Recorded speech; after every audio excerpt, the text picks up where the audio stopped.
అంతర్జాతీయ ఫుట్బాల్కు Sunil Chhetri goodbye. June 6న కువైట్ చివరిసారి టీమిండియా తరపున బరిలోకి.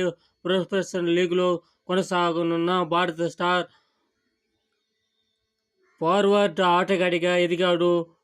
తదనంతరం నాయకత్వ పటిమతో విజయవంతమైన సారథయ్యారు. భారత ఫుట్బాల్ చరిత్రలో చురుకైన దిగ్గజంగా వెలుగొందుతున్నాడు. ఈ ఘనతలో 150 అంతర్జాతీయ మ్యాచ్ల్లో ఆడిన సునీల్ 94 గోల్స్ కొట్టాడు. భారత తరపున టాప్ స్కోరర్గా. ఓవరాల్గా ఫుట్బాల్ చరిత్రలో జాతీయ జట్టు తరపున ఎక్కువ గోల్స్ చేసిన క్రీడాకారుల జాబితాలో టాప్ 3లో ఉన్నారు. Cristiano Ronaldo 128, Portugal, Messi 106 goals Argentina.